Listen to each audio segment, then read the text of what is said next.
Howdy, howdy, howdy, everyone. Welcome back to another episode of the Align Podcast with Aaron Alexander, the show about some things Texas. And some things being barefoot on little spiky things.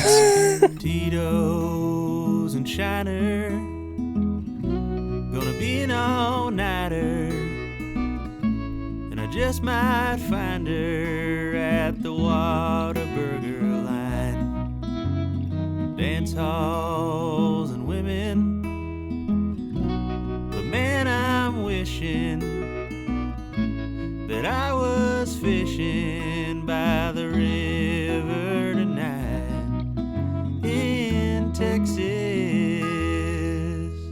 We've got a great episode in store for you today, but before we do anything important, the most important thing we have to do is your favorite segment. And ours. It is our not sponsors. Millions of views later, still no money, still no clout, still no shares, still no tags, but we're going to keep giving them all the attention they could possibly get. It is our not sponsors, Seth, Gunner. I did the first last time. Yeah, you're right. Yeah. Go for it. Gunner, who's our first not sponsor? Our first not sponsor for today's episode is Brunch. Brunch. How many different ways can you make Eggs Benedict? Brunch. Bottomless mimosas just drowning you every Sunday. It's Brunch. $45 for an egg. At least I can wear my cute hat. Brunch. Giving single white women who will never marry something to look forward to every single week. It's Brunch. The most expensive hangover food you'll ever have. It's Brunch. Why don't we get day drinks? It's Brunch. We're adults. We can do whatever we want. We could go on hikes. We could have ice cream for lunch, but instead we're going to get drunk at Brunch. It's the most expensive social gathering you'll ever do. It's Brunch. It's tailgating for rich people. Brunch. Becky's mad at Stacy, and Stacy can't sit next to Aaron, so we don't know where we're actually going to go. We actually made... All I need is a blini. That's really we've just made like, three. That's what I need. We've made 3 reservations at 5 different places because it's Sunday and we don't know where to go yet. It's Brunch. 3 reservations at 5 different places. What? That's how they talk. That's fantastic. That's how they talk. That's how they, you know, them the enemy. Those people. Brunch. They're all going to be fat in like 10 years. I love it. Do you ever see a table of just excited brunch millennials, skinny, drinking their green juice, taking pictures, and just think, you're going to be so fat in about 10 years and so depressed, and I can't wait. I mean, I'm like super mean, so I just see like a table of pre-alcoholics. Dude, current alcoholics. Well, no, they're current partiers. There's a point where it becomes an issue big enough to accept. Yeah, when they have children and realized, I forgot your name. They're like, it's not normal to drink 2 bottles of Chardonnay before lunch. Yeah. Brunch. They're like, oh, I'm running away from my problems with hash browns. Brunch. Is there a manly way to do brunch? Steak and eggs? IHOP? IHOP. Like, I feel like the male equivalent of that specific brunch is your hungover Denny's breakfast. Yeah, it's always going to be at 10:30 or 11. It is your smashed, scrambled, and your smothered, covered, smashed hash browns at Waffle House. There you go. At 5 a.m. And that's brunch. Yeah, brunch. Yeah, men don't eat brunch after going to sleep. They eat brunch after having been out all night. Yeah. There you go. Yeah. That's it. The difference is, for the vast majority of the men we're talking about, brunch is an after-the-fact necessity, not a planned activity. Not a 3 weeks in advance. There you go. Planned. There was no RSVP. Yeah, there has never been a guy that went to brunch because he planned it. Girl, I'm about to vomit. You know what, Enos, let's just go to the Denny's. Let's go to the IHOP. Soak up some of that alcohol. We need a triple stacker. Oh man, Dennis, that's a good idea. I think you can still smoke inside some IHOPs. It's not that you can; it's that they won't stop you. It's that they won't stop it. Home of the stickiest tables on the planet. Brunch. Well, IHOP. IHOP brunch. Yeah. Whatever. What is your favorite brunch spot? My favorite brunch spot? Yeah. And like my actual favorite brunch spot? Yeah, your actual favorite brunch spot. Man, this is tried and true. It's super cliche. I have 2. One is the standard brunch that I would go to any day of the week, Paperboy. Yes. Paperboy is amazing. Their hash is life-changing. It is a little overpriced for what it is. Well, it's Austin. The food is delicious. It's true. The food is truly delicious. I got to give that to them. Yeah. Number 2, jazz brunch or gospel brunch at Stubbs. Do they still do that? As far as I know, I haven't been in forever. But they have a Bloody Mary bar. Nice. And it's one price. All you can eat. It's barbecue. It's Southern cooking. So like, It doesn't matter if you want some barbecue or like some fried chicken. You can get a mix of both. Yeah. Really, really great coleslaw. I love the Stubbs Gospel Nice. Brunch. It's fantastic. Nice. It makes me feel like I'm going to church while stuffing my face, and I need that. Nice. There should be food in church. Can we just? There really should be. Look, the Catholics do a lot of things wrong, but they do have snack time, True. and they do that right. The wafer's a little bland, but it's a little bland, but yeah. then you wash it down with a little communion wine. yeah, nothing's better than when you're not Catholic, but you're at the service, and so Right. you're like, I'm hungry. Guys, when do we eat? Yeah. I didn't go through confirmation. I just skipped breakfast. There you go. know? So What's your favorite brunch spot? my favorite brunch spot, man. I haven't been in forever, but 24 Diner Chicken and Waffles just holds a special place in my heart, and I will always remember visiting you here in Austin when you were at UT. Thank you. Back when there were a million less people in this godforsaken And city. 24-hour places were actually 24 hours. Yes. Yeah. Is it even 24 hours anymore? It's like or no? 18 hours. What? That's I know. stupid. Well, 18 Diner doesn't sound good. Yeah, but 24 Diner was awesome. So good. Across the street from the Whole Foods, right next to Waterloo Records. Great chicken and waffles. It was always packed. It was just a great. Great brunch. That was back when Austin had 10 spots, right? Yeah, you had 10 like upper casual spots. You had like 10 fancy spots, and you had 10 go-to like casual spots. And now it's like I don't know where to go. Throw a rock, yeah, just decision fatigue all over the place. And it's like every day something new opens up that I like a lot. Like right down the street from where I live, a taco joint just opened up. Nice. And they make their own tortillas to order. So every time you order, they make you a tortilla fresh. That's and clutch. it's the majority corn tortilla with just like a little bit of like flour in it. So you got like a bigger surface area and a slightly crispier outside whenever they put it on the plancha. It's so unbelievably that good. little bit of fat kind of squeezes out when you bite into that it. thing where they use the Oaxacan cheese and they make a melted tortilla of cheese and roll the barbacoa in it. And it's the most delicious so thing in the good. world. That sounds I so love good. it so much. How are those places not Michelin starred? Correct. Yes. No. Hold on. This is a fun little aside, right? There is a Michelin star chicken rice place in London. Okay. All they do is chicken rice. So they do a Thai version of steamed chicken and rice. Okay. That's all they make. And it has 1 Michelin star. Really? Yeah. Is that the only place like that has a Michelin star? I believe there are a few more. None in America because Gotcha. Michelin hates American food. They're like, no. Well, because there's not. Sure. We're borrowing from we're everybody. borrowing from everybody. We're a melting So they're pot. like, well, and it's the surface area is so broad. Like I think Thomas Keller's French Laundry has a star or 2. Yeah. Maybe it's 3, but like there's not a lot. I just don't understand as a food enthusiast, I don't understand the Michelin star thing because all of the food at those places doesn't seem, it's cool. Yeah. But it doesn't look good. Well, so here's the a hot tortilla with Oaxacan cheese and barbacoa sounds delicious. Right? So I'll explain the Michelin system. What's our other not sponsor? I forgot about that. Bookmark. Seth, who's our other not sponsor? Our other not sponsor is Friends with Benefits. Friends with Benefits. Is it a situationship that's going to turn into a relationship that's going to break your heart? It's Friends with Benefits. Friends with Benefits. It's the modern version of not really dating, but sleeping around, but not telling everybody what you're actually doing. It's Friends with Benefits. Committed to physicality, but nothing else. It's Friends with Benefits. It's all the drama of a real relationship and none of the emotional intimacy. It's fantastic. It's Friends with Benefits, otherwise known as really confusing. Friends with Benefits, empowering women and breaking their hearts at the same time. Friends with Benefits. This will end poorly. This will end so badly. Friends with Benefits. Friends with Benefits, not something that I understand. Me neither, to be perfectly honest. Does anyone understand it?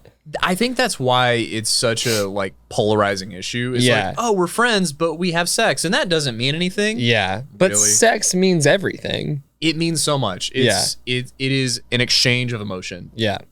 Every time. Period. Like you cannot have sex without emotion. Not really. At least I can't. Yeah. I mean, even, there's this weird thing happening where a lot of porn stars are becoming mainstream and they're on podcasts that even I listen to. Like I'll throw on a podcast. Well, comedians and porn stars overlap in a weird way because they're all kind of social pariahs. Yeah. They, comedians say things nobody else can say. Porn stars do things that nobody else can admit they do. Yeah.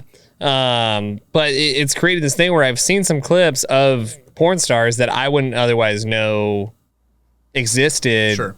Talking about like how hard their job is or how they want to get out and or it how sounds really difficult. it's, well, I mean, just the sound in their voice is so empty. Sure. And frankly, I believe it's because you're putting yourself through this thing that's completely emotional And so you have like and two trying options, to remove right? emotion from Yeah. it. Like you are compartmentalizing something that really can't be compartmentalized and therefore basically making a Horcrux out of every single person you're sleeping That's a with. really good way to put that. Thanks. I appreciate It came out and I was like, whoa. That was sick. It came that out. Was, that was one of those like we can stop You know, podcast. one day when I'm inevitably a pastor, I can just make At least that, you know. that will be my youth camp traumatizing example. Oh, yeah. Of saying, Well, by the time you're a pastor doing that, they're gonna be like, "Excuse me, What's a Horcrux?" Pastor Gunner, what's a Horcrux?" that makes sense though, right? Like I do know what you mean, You're yeah. putting a piece of yourself, literally, like Right. you are chemically Or even worse, you are walling off Yeah. pieces of yourself at the same and time withholding. and becoming less and less human, the way Right. that Voldemort did. Yeah, exactly. That's why. And you know, you look at some of these, men and women who go through a lot of plastic surgery, and they're getting closer and closer to Voldemort every day. Dude, wild. Anyway, Anyway. there odd little weird anecdote. I do think the porn industry is a good like canary in the coal mine of how business is going. Yeah. and things that will become more commonplace. So the advent of like OnlyFans puts the earning power back on the individual. Which OnlyFans was like, oh, oops. Ish. Right? I mean, they're not like oops from their bottom line perspective, but they're like, oops from like a mass adoption perspective. this was not. Well, and clearly comedians have realized that too, because like it's all economics, right? Yeah. Big production studios take the majority of the money because they're spending the majority of the money to make the movie, whatever it is, in this case, pornographic. Yeah. But if you take on the production cost and you have the ability to release it cheaply through OnlyFans, then the power of your attention is what really matters. Yeah. And that has been shown kind of throughout the last year or two of influencer marketing and those things. Just an interesting little like aside there. Fair. Yeah. Friends with benefits. Friends with benefits. So Michelin stars? Michelin stars. Yes. Yes. Michelin stars. To explain the Michelin star system, you have to. It's funny because it is tied directly to the tire company Michelin. Right? Yeah. And with the advent of the bear, I think everybody's a little more into food The right bear now. is so good, It's by the so way. good. So much better than Ted Lasso. He is dead to me. All I care about is Carmi, and it's just the best. Carmi and Richie for life. Carmi and Richie for life. Richie's episode in season 2 is the best episode. I cried 3 times. Same. Three Dude, times. Me and my roommate were watching it, and I look over, and I was tearing up, and he was tearing up, and we saw each I'm other on a tearing lunch up. break at work Yeah, yeah. trying to eat and like watch this one episode and God, just just, crying like, into my eggs. Just yes, chef. Like, chef. oh my gosh. Anyway. Yeah. Anyway. So this tire company was sending people all over Europe to sell tires. Yeah. And they started an internal guide system using a star rating. Yeah. 1 star was if it's on your way, it's worth a stop. Yeah. 2 stars is it's worth a small detour to go to. And 3 stars was it's worth traveling more than an hour out of your way to eat here. Yeah. That's how basic it system. started. That's how it started. It has evolved into what it is now, but that was the origin, was for the salespeople, for the traveling people who worked for Michelin tires to have a. Did you hear my voice break just now? No, mine. Anyway, I thought mine okay. broke. Was it yours? Or It was mine? my. I don't know. Oh, We're the okay. same person. Fair. This is all an illusion. We're AI. Yeah. Shout out Elon Musk. So it was just an internal guidebook for everybody working at Michelin. Yeah. But they started sharing it with friends, and it started Okay. growing kind of organically. And Yeah. then they realized kind of what they had, so they broke off a different arm of Michelin to create Okay. a designated person and then people to go Okay. around to these restaurants and figure out which ones were So the best. are the judges still employees of Michelin, the tire company now, or is it its own entity with its own? It's its own entity. Okay. But it is under the umbrella of Michelin. That's so Yeah, isn't interesting. that interesting? But it still doesn't make sense to now. Sure, the sure. format is Yeah, now, right? Because now it's this highfalutin, Yeah. high class dining, depressed masochistic chef trying to do everything perfectly. Well, I think that's what gets Thing glorified. And where again I'm like, I would drive an hour out of my way to get Charlie's Burgers in Fort Worth, Texas. 100%. So what are we talking about here? And I think what we're looking at is a trying to standardize something that can't be standardized. And that's where we run into problems with all sorts of objective grading systems or subjective grading systems. Yeah. Oscars, right? You know, those types of awards. Yeah. You're like, well, they've how do become you- almost a joke. Like, right. And so to a lesser extent, you're like, well, if Alinea is the best restaurant in the world, and Noma was the one that recently shut down after the menu came out and the guy and they were like, oh yeah, that's what we're doing. Yeah. And I think we're shifting more to kind of what we think is really worth going out your way for, and away just from a taste perspective. Well, I even remember right? I was very into food, like still You're am, still very into but like food. even like I was deep in culinary stuff, and there was I remember there was a restaurant that opened in Spain that got 2 Michelin Spain. stars, España, and Ibiza.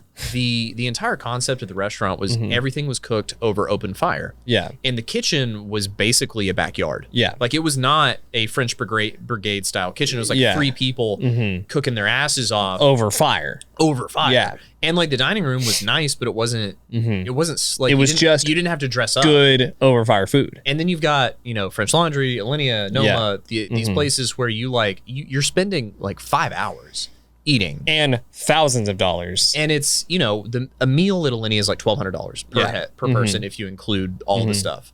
And I get it because the amount of work that goes into that is bananas. Yeah. And it's not about the food necessarily at that level. It's about the overall experience that you're having. And you're not trying to have the best food per se. You're trying to have a mouth experience you've never had before. So the concept of like this cotton candy is actually a steak. Right? Things like that, where you're like the way that I'm experiencing and that's this- where I get to personally, personal boundary, point of personal Throwback. privilege. Like that experience sounds horrible to me. Yeah. That 5 hours to sit there and pay that much money to have a mouthfeel that I've never had before. I'll go to the mouth experience. I'll go to the dentist if I mouth need adventure. that. I will go to the dentist if I need that. A gustatory journey of discovery. It's stupid to me. It's like your mouth doing it is literally the food version of that submarine that imploded. You're just spending money to spend money at this point. Like, Yeah. I don't know. Well, in here, I will kick my back. rep. I'll kick back just a little bit because I do overall agree with you. I think these places are overhyped in some ways. Yeah. However, you've never done it. Good point. So Good point. I had the privilege of going to Alinea's cocktail bar where I got to have 3 of the most interesting cocktails I've ever had. Interesting. Yeah, and delicious. Okay. Every single one of them was out of this world delicious, which is important. Yeah. And I don't know that would hold true for the actual dining room, but I will say the presentation, the experience, and the feeling was worth the cost of admission. Okay. And then some. Quick side note: was Alinea's is that the restaurant in Chicago? Yes, that's Granite Hats. He had mouth cancer and lost taste. Oh, and okay. so the story is actually really interesting insofar as Chicago was kind of the birthplace of American molecular gastronomy. Yeah. With Grant Schatz and Wiley Dufresne. And when Grant lost his taste, he had to figure out how to create menu items without being able to taste them. Yeah. And it's such a really that is fascinating for sure. Yeah. Speaking of fascinating stories, we are recording a podcast right now that we usually give structure to. We just chased some rabbits, and it was really fun. Anyway. We've got a really fun episode today because all of our segments are actually tied to like this same story. Yeah. So, would you like me to start with the story, or do you want to start with the town? I think we should start with the story. Let's do it. Yeah. So, what happened? Do a Texish first. Once upon a time in Texas history. This is a listener submission. Yes, it is. From our mom. She does listen. But it is actually fascinating. And I do want to clarify, this was not written by us. This was written by somebody else. Yes. And if we can find their credit, we will shout them out. Sure. But it was a historical society of some sort. Yeah. This is your Texas. This is why we're by the fire. Story time. I'm going to read this to you guys. Story time with Seth. Do it. The arcane Texas fact of the day regarding how Fort Worth became the seat of Tarrant County, Panther City, baby, is one of the best Texas stories I know. If you go to Haltom City, Texas, you will actually be at ground zero of what used to be Birdville, Texas. Birdville was a former community in Tarrant County that was founded around 1840. It was absorbed by Haltom County not too many years ago. Anyway, back in 1856, both Fort Worth and Birdville were competing to see which of the two communities would be the permanent county seat of Tarrant County. Which is important. If you listen to our show, you know that if you become the county seat, or if you have a railroad, you will survive. And if you don't have either of those things, you die. Birdville was the de facto county seat already, but not in the formal sense. What followed was some good old-fashioned Texas chicanery. To set the scene, Fort Worth was only 3 years old, but had become an active locality. Although the town was nothing more than a frontier village, the townsmen felt it should be named the permanent county seat. They were determined to have the county seat transferred to their town, which, without the prestige of some institution like a courthouse, could not be assured of permanency. Fort Worth, you see, was still on the ragged edge of uncertainty. With fortuitous circumstance, it could evolve into one of the most important towns in North Texas. But without those circumstances, it could just as well dry up and blow away. Wanting to leave nothing to chance, the men of Fort Worth set out to effect change. A delegation from Fort Worth convinced the state legislature that a special election should be held to decide the issue of transferring the county seat. The election was set for November 1856. It was now or never for both towns. On election day, the Fort Worth Square was active with excited men. And sometimes the phrasing gets me. Sometimes the phrasing gets me. Yeah. I didn't write it. On election day, it's like Texas A&M in the 1950s. They were too distracted. On election day, the Fort Worth Square was active with excited men. In front of the two mercantile stores were barrels of whiskey, with dippers to attract men to Fort Worth, where they were more likely to vote for Fort Worth. For those who liked their whiskey sweetened, there was a bucket of sugar in between the barrels. Old school, old fashioned, baby. A fun-loving Irishman reeled around the square chanting, "Fort Worth water tastes like whiskey. Fort Worth salt tastes like sugar. Hooray for Fort Worth!" Except for the whiskey, the activity and scenes were duplicated in Birdville. The folks in Birdville had planned to have whiskey and were storing it in a live oak grove. In the darkness of election eve, however, a band of Fort Worth men stole into the grove and siphoned the Birdville whiskey into their own barrel, leaving Birdville without a lure for voters. Whiskey, very important for voters, as it turns out. Keep in mind, this is also back when only men can vote. True. So that's why it's excited men, not excited. And there were a lot of very women. Upset wives in the house. As the voters from around the county began straggling to the polls, a counting house was set up in Dr. Junius Peake's office to keep a constant tab on the votes cast in Fort Worth, Birdville, and the smaller community of Johnson Station, which we're not talking about for good reason. When the tally seemed to be unfavorable to either side, riders were sent out to hurry friendly voters to the polls. Fort Worth was trailing until Sam Woody rode in from Wise County. There's a snake in my boot. In later years, Woody told the story. "I had a short time prior been a citizen of Tarrant County, but when the election came off, I was living in Wise County. Around me, there in Wise County, were 14 other settlers. On the day of the election, I got them together and started down to Fort Worth to help my former fellow citizens get what they wanted. There were 3 polling places in the county, Birdville, Fort Worth, and Jackson Station, and each faction had guards stationed there to prevent fraud. Barrels of whiskey with heads knocked out stood in front of every building. Buckets of sugar were open for those who did not take their liquor straight. All conditions were favorable for free and frequent drinking. We, being from Wise County, did not belong to the anti-drinking crowd, and under these inviting circumstances, we wanted to drink worse than any time of our lives. But I corralled my lads and said to them, 'Boys, we got to stay sober till this election is over. I must vote every one of you, so we must hold on till we get home.' Well, we were the soberest lot in Fort Worth that day. The Birdville people never once suspected that I did not belong to Tarrant County and supposed that my 14 companions were neighbors from over in the western part of the county. We never opened our heads about our intentions until late in the afternoon when I thought it was about time to act. I led the way to the polls, followed by my supporters, and pretending to be in a hurry, I pushed forward to the judges saying, 'Come on, boys, let's vote, for we got a long way to go and we must get home before dark.' They never challenged any of us. There were 15 votes for Fort Worth that day from Wise County.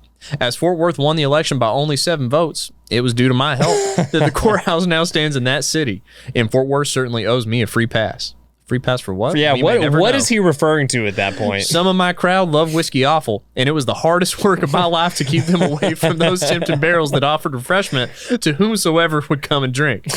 When the results of the vote gave the courthouse to Fort Worth, the Birdville people swore we had voted every man as far as the Rio Grande. And by a careful canvass, they were not able to find as many citizens in the entire county as that day had recorded their ballots at the 3 polling places. Good thing election fraud is impossible now. A riotous celebration erupted in Fort Worth, the biggest such event in the nascent town's history. Huge bonfires were lit, copious amounts of whiskey were consumed, and jubilant speeches were made. Escorted by torch-bearing celebrants, a wagon was driven to Birdville. And they're loaded with record books, old desks, cane-bottom chairs, and dog-eared law books, all of which were hauled away. Just immediately taken. As the sad citizens of Birdville looked on. That was an entire. That is I drink your milkshake that moment. literally was I took your whiskey. You lost? These are mine. These now. are ours now. Have you ever played Monopoly with your dad? Yeah. And he just decimates you? That's what happened. That's what happened. Fort Worth was daddy now. Birdville subsequently decayed, as we could have predicted. Yep. But the two towns continued fighting with one another until eventually violence erupted. There were some killings, but that story is for another day. Stay The tuned. upshot. Fort Worth is the seat of Tarrant County because of Sam Woody and his 14 illegal voters. Incidentally, Sam Woody is going to be involved in kind of our next little bit. Yeah, next little bit. Yeah. So who's our small town? So What's our small town. I can't hold it anymore. know. Sam Boyd is our great grandfather. So we're related to this guy. We're related to We're that related dude. to that That's dude. crazy. Isn't that insane? So for all of you who say we're from California, You can right off, motherfuckers. I'm Anyway. why Fort Worth exists. I mean, our great-great-grandfather. Yeah. Which Our is great-great-grandfather and his friend's propensity to drink whiskey, Yes. which, just want to say, alcohol can be good. It can be good, especially with little sugar in purpose. it. Anyway, small town of the week. Small town of the week. Where is it? Boyd is a town in Wise County, Texas, United States. Its population was 1,400 in 2020, and it's about 30 miles northwest of the Dallas-Fort Worth Metroplex. Originally named Greasy Bend in reference to the local hog fattening industry, the settlement, Names were so much cooler better back then. The settlement was established in the early 1890s. In 1395. The 1890s by farmers. The Chicago, Rock Island, and Pacific Railroad reached the town in 1893, and the settlement was subsequently named Parkhurst in reference to one of the railroad's officials. Okay. Not long after, the town renamed again to Boyd, another railroad official, to avoid possible confusion with nearby Park Springs. And that's pretty much it. The only other thing I did want to mention about Boyd, aside from our great-great-great-grandfather being involved, Yes. Peter Mayhew, most famous for being Chewbacca in Star Wars, No way. resided in Boyd until his Are we death. related to him too?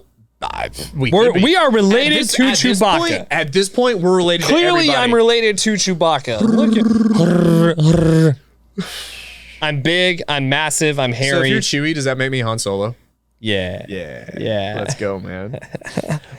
So that's where Peter Mayhew lived until he died in That's crazy. 20, Well, also 2019. our mothers, our matrons. Yes, our matronly side. Our matronly side, the monarch.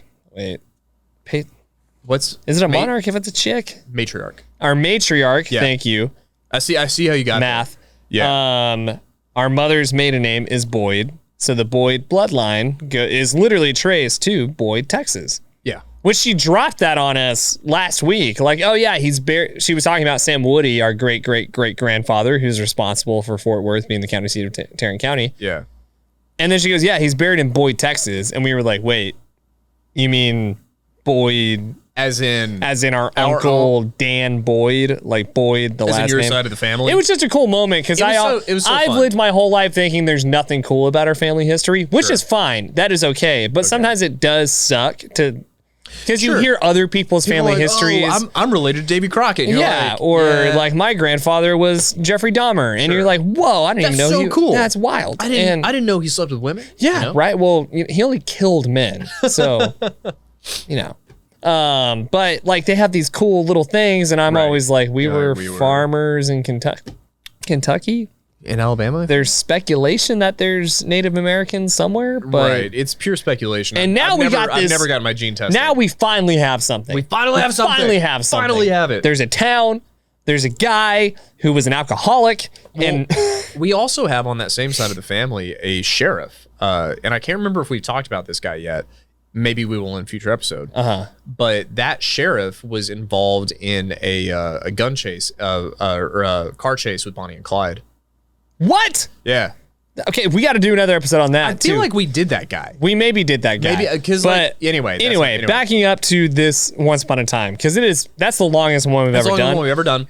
Again, shout out whoever wrote it. I just think it's awesome that we are not that far removed from a time when, like, to decide which town in the county had all the money, basically. Because if you're the county seat, you are in control of all the resources. You are distributing. You are making all decisions. Yeah. You could just steal whiskey, win the election.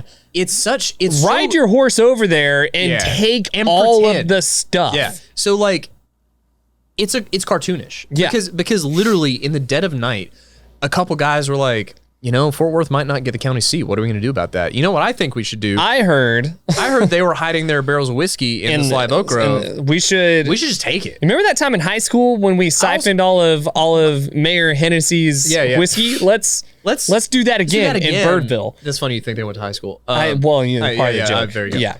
I like how right now, I feel like if they had whiskey at the voting stations, there would be no problem with voter turnout. Not at all. I feel like we got to go. Sometimes. Whatever happened to voter incentives? Sometimes you got to go back to go forward. Because frankly, this whole you don't want to make your forefathers angry crap clearly doesn't work. Does not work. You cannot motivate me by saying George Washington would be upset. You're going to disappoint your forefathers. My forefathers were drunk off their asses. No way they would even recognize what was happening. And by the way, I'm older than most of my forefathers were when they did this. So bend over, Junior. I'm going to give you a spanking. Yeah. So can we get whiskey at the polls? They also were malnourished as hell. Like, I feel like I could take most of them. Yeah. I mean, even if we want to do this mail-in vote thing. Half of our forefathers had like polio. For every vote that you mail in, you get a bottle of whiskey. Just something. I don't even like alcohol that much, but just something to something actually, fun. I don't. Give them a sack of pecans. Cool. They died in Vietnam. People don't care anymore. So just try and use something to actually incentivize people. Sounds like you lost. Just gonna point that out. We did lose that war. But yeah, but in the other side of that is I love that the story's not and Birdville fought back. Right. It was and Birdville just let it happen. The settlers of Birdville were like, well, I mean, can you imagine? Because I'm imagining just these people in Birdville like, oh, I'm not going to have a job in 2 weeks or a house or a town. The town's dead. Yeah. Knowing immediately, you are so confident that the town is now dead that you're just letting drunk Fort Worthians come in, take everything they need for their courthouse and leave. Yeah. And you just watch it happen. Wild. I love Texas. Texas is amazing. Texas is great. Texas has some of the best stories. It really does. Yeah. And some of the best storytellers. Shout out Ron White. And I would love to see that movie with Ron White as who would he be? As Sam? Oh, he would be a great Sam Woody. He would be a great Sam Woody. Believable too. He wouldn't have to act. It is crazy how Sam looks exactly like Dan. He really does. So our badass brother, our badass of the week, by the way. Our badass of the week. Badass of the week. I burped at the front of that. So our badass of the week is none other than Sam Woody. So Sam Woody was born April 18th, 1833 in Tennessee and died December 24th, 1899 in Texas. So yeah, born in Tennessee, spent his youth in the Tennessee mountains. On October 19th, 1848, he married in the community where he lived in the Michelin, Brazil. He married Emily Brazil. I thought that was a place. That was the person. He arrived in Texas in March 1850, and in the spring of 1854, pioneered his way into Wise County to become its first permanent settler. So he founded Wise County, and in so doing, founded Boyd, Texas, too. There you go. And Birdville and Fort Worth. And Sam was remembered as a natural humorist and optimist who raised a stalwart family. He had a bunch of different kids. One of those kids eventually took on the Boyd last name, which is where our Boyd bloodline comes in. Yeah. Clearly a man of the people. He was able to convince 14 people to go the vote, whiskey helped. Should go vote like 3 times. Yeah, which I can barely convince myself to go vote, and there's no whiskey involved. So I can't imagine. Well, when I vote, there's whiskey involved. Well, yes. Certainly. Dude, can we just really quick, 2024 is going to be crazy. Yeah, because Straight Nelson. Don't forget, Straight Nelson t-shirts, texaspod.com. Right in So let's just take this for an example, right? That election sounds fun. Yes, it does. Yes, a town's livelihood is at stake and people's jobs are at stake, but that sounds fun. Voting back then sounded like a riot, good time. especially since women weren't involved. Like you could actually have fun without you didn't have to censor yourself, you know? I'm kidding. It's a joke. It's a bad joke. Wholesome speech. But like there's that story. And then there's the fiasco that has been presidential campaigns and elections of 2016, 2020, and it's just escalated. Yeah. Is it going to be worse this year? I have no idea. Like what do you foresee? We don't even know who's actually running yet, do we? I mean, I feel like we know who's going to be running. Sure. All of us are just denying it, which is what makes me question how they're able to run if everyone I know is like, I don't get how this is happening. I feel like we're getting close to the point where the presidential election is a reality show. Like it's we're already almost there. Like we're almost there. I mean, Disney's involved at this point. Yeah. And because it's becoming so televised and such an event, I think all the candidates should hop on roids and battle royale it. Dude, just bring American Gladiator back. Bring American Gladiator back, but for president. Yeah, and this way they would all die. Like if you had shaky 70-year-olds trying to like, that'd be. But they have to do a line of cocaine before the event to give them a bit of a boost. I feel like they're doing that anyway. They're all on amphetamines. They're on amphetamines for sure. Absolutely on freaking something. Crazy. But I just wish elections were more like this one. Yeah, you know? Same. I feel truly that elections should be like baseball. Cheating is allowed, and if you get caught, just be honest. Yes, that's all it takes. Yeah, and don't deny it. Don't deny it. Yeah. If you're caught, don't deny it. But like, go like you're gonna cheat. I know you're gonna cheat. It's gonna make the game better. Do whatever you want. Yeah, it's gonna make the game more fun. Yeah, just like elections. Because like I think the American people have very little faith in the accuracy of their vote. Dude, at this point, and that's what drives people to not vote, right? Because it used to be you didn't vote because you didn't like the candidates. Now it's you don't like the candidates and you're not even sure if your vote even matters, goes anywhere. Like, is this all just fake at this point? Maybe so. I hope not. I'm so hopeless in the American system. Well, I had a really great conversation with our friend Jess the other day about like our responsibility as people to take action and how if you do nothing, you're the problem. I disagree with that. And that was, I was going back and forth and we were trying to kind of flesh out, is that true or not? Yeah. Because I do think there's something to be said about collective action and polarizing groups of people. Even when it's illegal, like bringing people to vote in a county election that they're not. Well, and keep in mind, the Declaration of Independence seceding from England was illegal. Yeah. Like, I don't know if people We are Australia. We are a country of outlaws, technically. Sort of. Insofar as, like, we said no, and they were like, but we don't want you to. And we were like, well, we'll fight you for it. Yeah.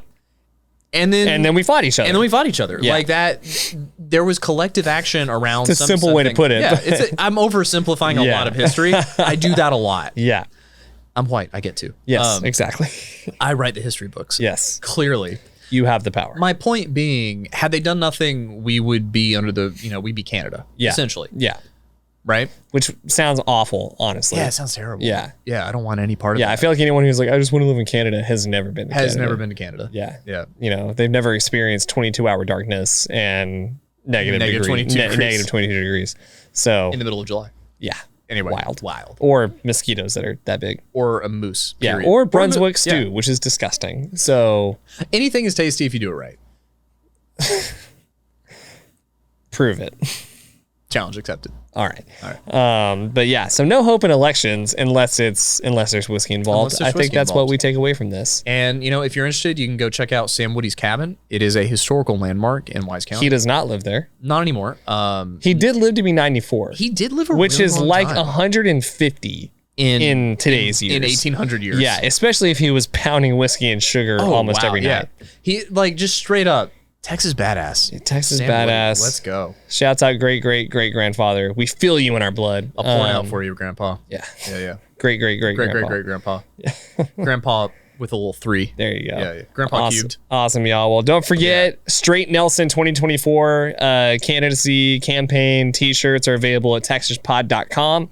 Along with all of our other merch, don't forget to go there, check that out, purchase it, download, listen, subscribe on YouTube, Texish Pod, everywhere. especially Instagram. We love having fun there. We're on TikTok We now. just started TikTok recently. We're on TikTok. Check it out. I don't understand it, but I am trying my We're best. putting stuff on there. Yeah, So it's if you're there. on there, You go can- check it out. yeah. Share it with people. You know. And if you have any great election stories that involve whiskey, send them our way.